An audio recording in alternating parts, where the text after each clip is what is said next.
আল্লাহর নবী বলেন, হে আমার সাথীরা, খুব সুন্দর ভালো একটা জিনিস দেখাইলাই, আল্লাহ তোমার তান ভালো করুক, মঙ্গল করুক, আমারে পারমিশন দিন যাতে আমি ডুবতে পারি। তারা কইলা, না না, এখনো পর্যন্ত সময় হয় নাই, আপনি কেন ঢুকা? আল্লাহর নবী বলেন, তাহলে সারা রাত যে আমারে এত কিছু তুমি তাই দেখাইলাই, এত ভয়ঙ্কর ভয়ঙ্কর দৃশ্যগুলো দেখলাম, তার কারণ কি আপনারা কি আমার জানাইবা?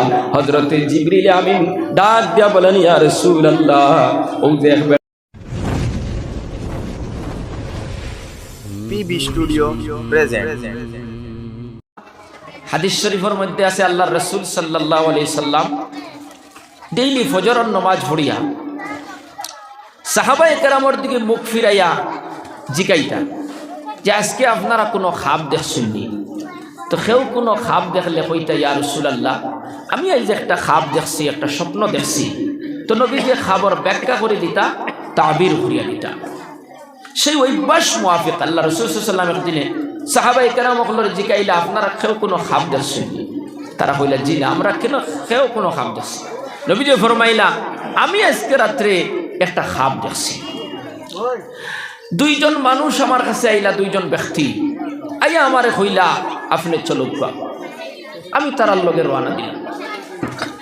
যাইতে যাইতে অনেক দূর অতিক্রম করার পর আমি তাকাইয়া দেখি একজন মানুষ শোয়া অবস্থা, একজন মানুষ ফুটনো, আর দাঁড়ো একজনে বড় একটা ফাতর লইয়া উবাল।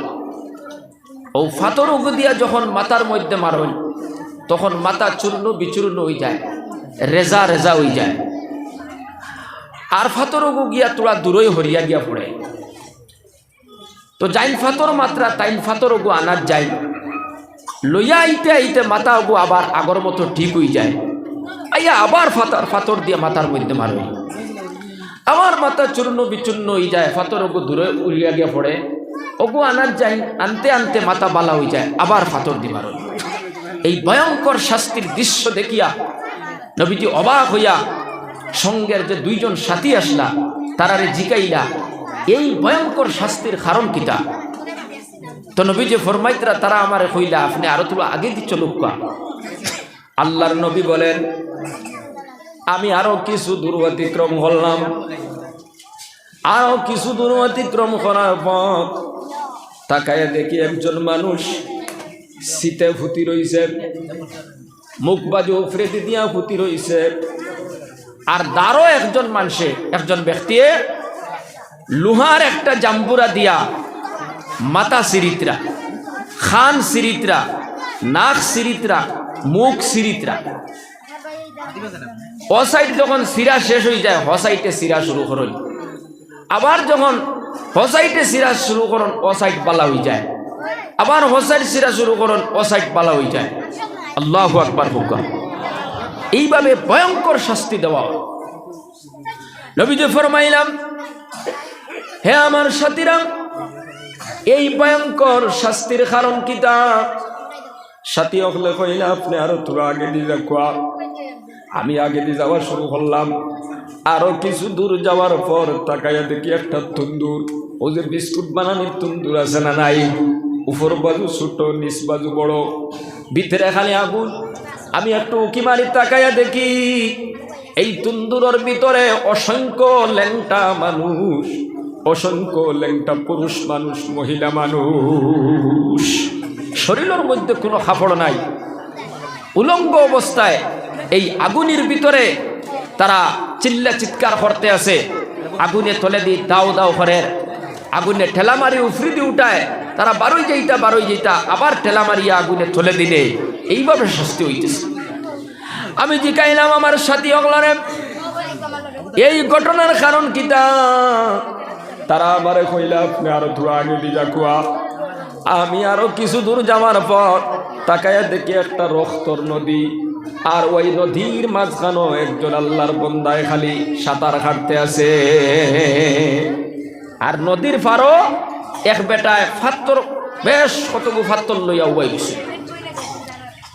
যখন এই বেটায় হাতার কাটি কাটি আয়, ফারো উঠতো চায়, এই ফাতর গুদি ইট্টা মারবে, তখন আবার মাঝখানো যায়, আবার হাতার কাটি কাটি আটতো চায়, আবার মাথাত মারেন মাঝখানো যাই গিয়া নবীজি জিগাইলা হে আমার সাথী হল এই ঘটনার কারণ কিটা বলে আপনি আরো তোলা আগে দিয়ে যাব কোয়া আল্লাহর নবী ফরমাইতে আরো কতখান গেলাম যাওয়ার পরে আমি দেখি যে খুব কুৎসিত একজন লোক আর বিরাট একটা আগুনের কুণ্ড বানাইয়া আর আগুনের চতুর্দিকে খালি গুরিতরা চক্কর দিতরা আমি জিগাইলাম এই করবো আমারে হইলে আরো তোরা আগে দিয়ে যাবো আপনি আমি আরো কতখান আগে দিয়ে গেলাম গিয়া দেখি খুব সুন্দর একটা বাগান ওই বাগিচার মধ্যে একজন মুরব্বী একজন বয়স্ক মানুষ বসা আর তার চতুর্দিকে ছোট ছোট বাচ্চাই ছোট ছোট বাচ্চি নকলে ঘুরাফিরা খতরা খেলাধুলা খতরা আমি জিগাইলাম এই খরগু আর এই বাচ্চাই নকল খারাপ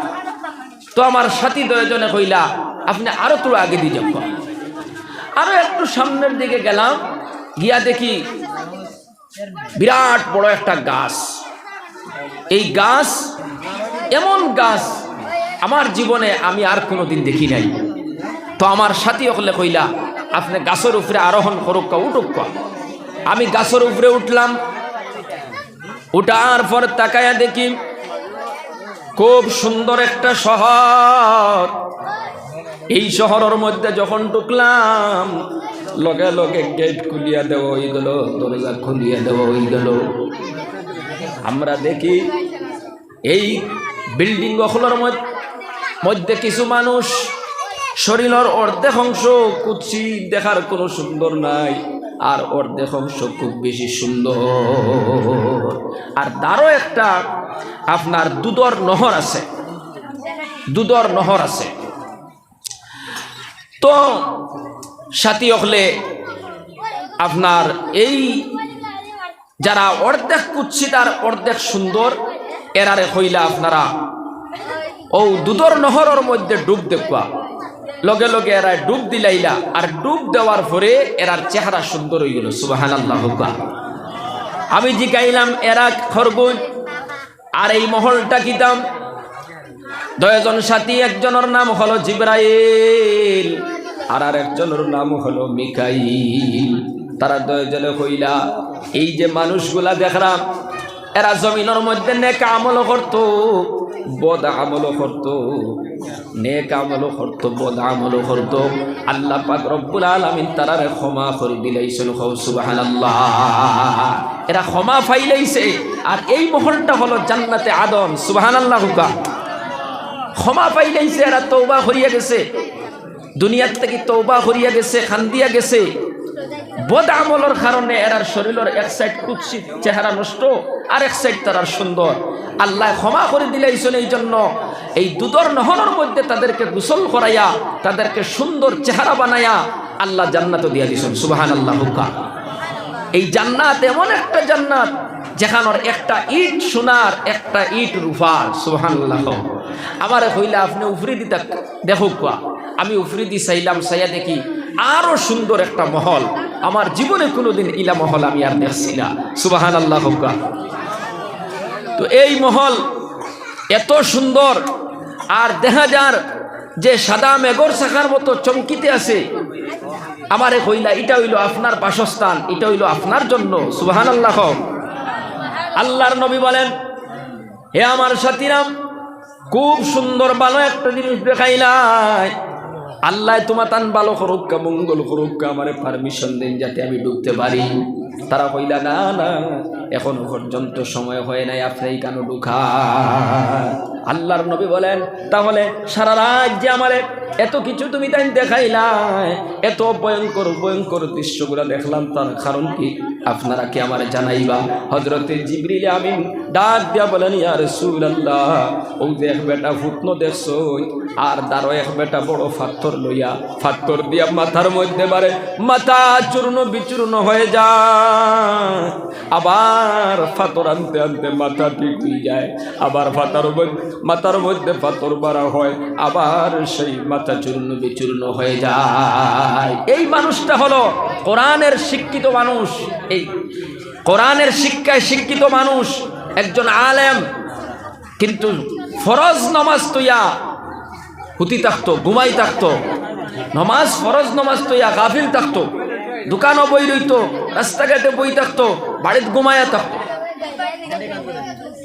এই আলেম আলিমানা অনুযায়ী আমল নাই। বুঝা গেছি রে বাবাজিরা? এই জন্য আলেম যারা, হাফিজে কোরআন যারা, কারিয়ে কোরআন যারা, দিনের দায়ী যারা, এরা তো বাকি সাধারণ মানুষের লাগি আপনার আলাদা। বাকি সাধারণ মানুষটা কি এরা আলাদা? নমাজের টাইমে একজন আলেম, একজন হাফিজে কোরআন দোকানও বই থাকবার কথা নাই, রাস্তাঘাটে বই থাকবার কথা নাই, 12 মাজার দোকানও থাকবার কথা নাই, 4 হোটেলও বইবার কথা নাই। নমাজের টাইমের আগে আলেম, হাফিজ, কারি, উলামায়ে কেরাম যারা, এরা মসজিদে গিয়ে হাজির হয়ে যাইতো। এরার দেখা দেখি মানুষ নমাজের মধ্যে যাইতো। কথা ঠিক কিনা? এরা যদি দোকানও বই থাকে, তিমুকাত বই থাকে, আপনার দুনিয়াবি মাহফিলও বই থাকে, এদের ভয়ঙ্কর শাস্তি আছে। তো হযরত জিবরিলে ফরমাইতে, ইয়া রাসূলুল্লাহ, ও যে ফাতর দিয়ে মাথার মধ্যে মারা হয় আর মাথা চূর্ণ বিচূর্ণ হয়ে যায়, আর আবার ফাতর আনতে আনতে মাথা ঠিক হয়ে যায়, আবার মাথার মধ্যে ফাতর মারা হয়, এই যে ভয়ঙ্কর শাস্তি দেওয়ার, এই লোকটা হইল কোরআনের শিক্ষায় শিক্ষিত মানুষ। এই নইলে আলিমে দিন, এই তাই না আলিম অনুযায়ী, তার ইলম অনুযায়ী, তার শিক্ষা অনুযায়ী তাই না আমল করছেন না। এই জন্য কিয়ামত পর্যন্ত এইভাবে তার শাস্তি দেওয়া হইব। হোক নাউযুবিল্লাহ, জোরে হও না নাউযুবিল্লাহ। একজন আলিম হওয়ার পরে, একজন হাফিজে কোরআন হওয়ার পরে, একজন কারিয়ে কোরআন হওয়ার পরে সময় মতো যদি নামাজ আদায় করে না, সময় মতো যদি ফরজ আদায় করে না, ফজরের সময় যদি ঘুমায়া থাকে, আল্লাহর বান্দা মসজিদের মধ্যে যায় না, জোহরের সময় খামর মধ্যে যদি লাগিয়া থাকে, সময় মতো জোহরের নামাজ আদায় করে না, ও মুসলমান, এই আলিমের কিয়ামত পর্যন্ত এইভাবে শাস্তি দেওয়া হবে। নাউযুবিল্লাহ।